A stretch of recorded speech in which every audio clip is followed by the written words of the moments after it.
Hello, beautiful friends. There is no direction to this. There's no direction home. This is home. So these ideas of being on a path, needing to reach enlightenment, needing to understand non-duality, it's all just concepts. It's all just belief systems. They're all just stories, which are neither right nor wrong. But there is no direction to this. It's directionless. Because it's already this. A letdown for the seeker, a letdown for the one who wants more, who needs more. But I don't speak to that one. You see, what resonates with this message, what resonates with any of these messages, is not what you call your mind. The one who believes they have free will and control. That's not who I speak to here.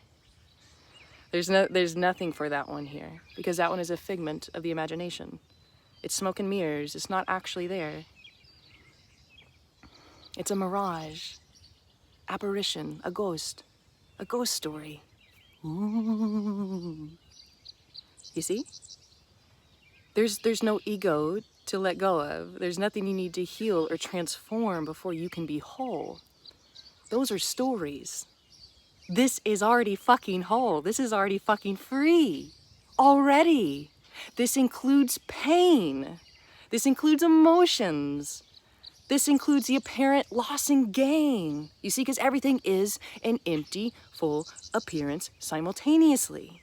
Past is not real. Present is not real. Future is not real. It just seems to be that way. They arise. Yeah, memories from past can arise. Yeah, a seeming imagination for future can arise. No one is attached to it. Just rising and falling.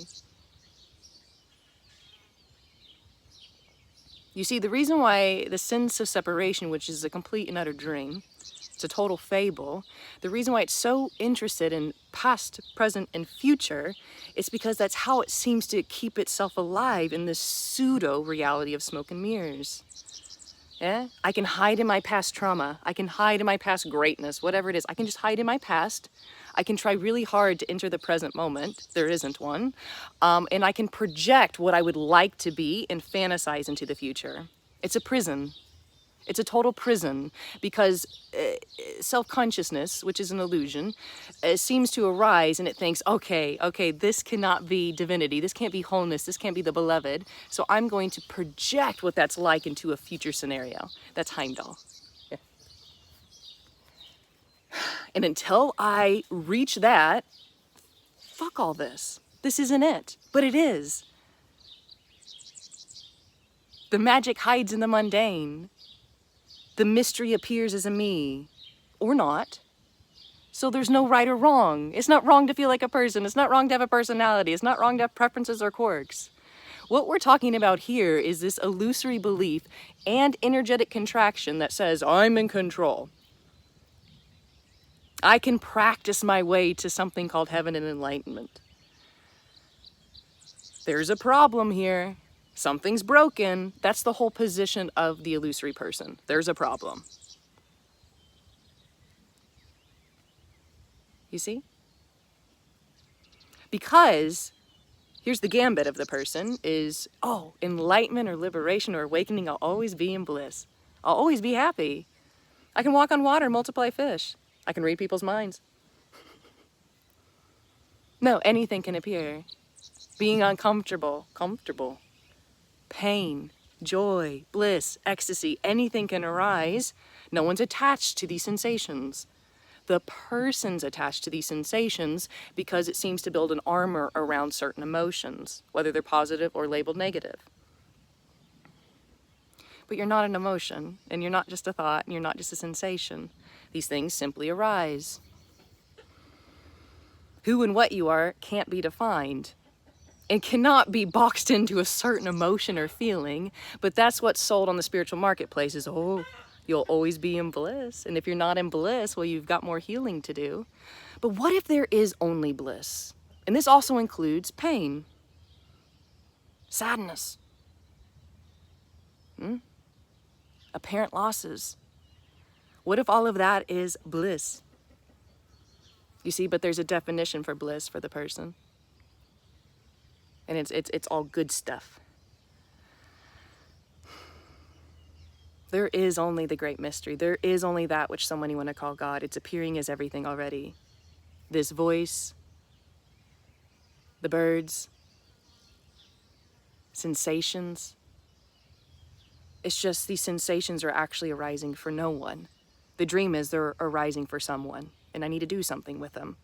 I need to categorize them, put them in file cabinets, label them, project them, put meaning onto these emotions. But there's no meaning to anything at all. Me and meaning go hand in hand. So when there's a me there, there's constant meaning and labeling and projection.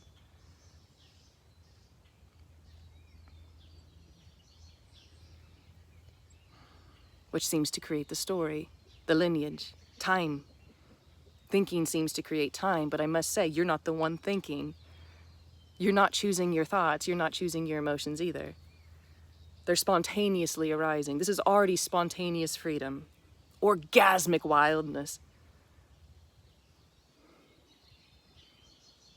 It's what we call mind that wants to create hierarchies and bridges and gaps and better or worse and gurus and teachers and students and disciples and all that nonsense. Which again isn't wrong, it's just a play, it's just a story. This is already free, whole, perfect, and harmonious. Never for the person, never for the seeker, but for what simply is, which cannot be defined, which is not mind.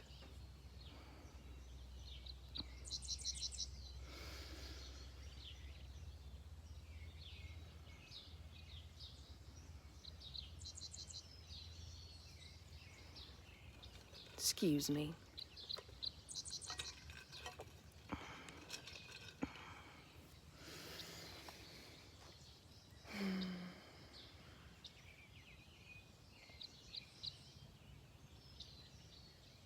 And so none of this is really useful. It's not to direct anyone or help. Just confirming and celebrating that which always is. Yeah? Because none of this is mental, you know. It's completely and utterly intuitive, which intuition can't be taught, you see. It's innate, it's primal, it's wild, it's naturally anarchic, it's naturally innocent, it's naturally whimsical.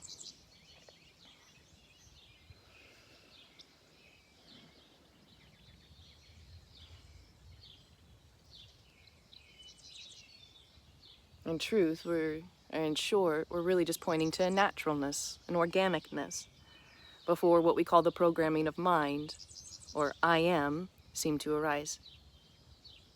You know, and the mind may be wondering, well, why did it arise? Why is there contraction? Why is there seeking? There is no final answer. That questioner seems to dissolve. There is no final truth. There is no final answer.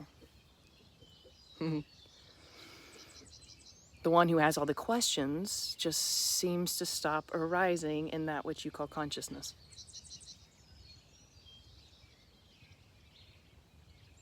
This is not about knowing more, getting more, needing more, attaining more. Not about that at all, not here. No. This is about a simpleness. An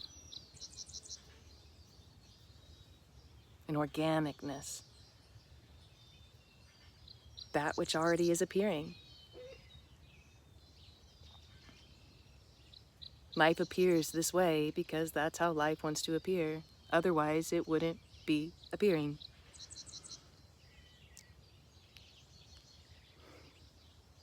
So there's no coming to know your true nature, or finding the true self, or inner divinity. Those are, again, chases. They're games. But what can seem to dissolve or stop arising is the ideas, the concepts of who you think you are and what this is, because this doesn't know. It's a mystery that never gets solved. You are that mystery that never gets solved.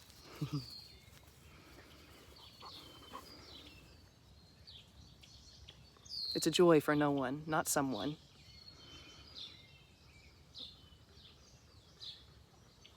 This is not special. It's very ordinary.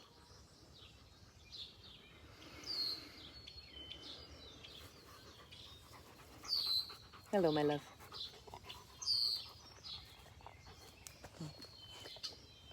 Say hello. Say hi.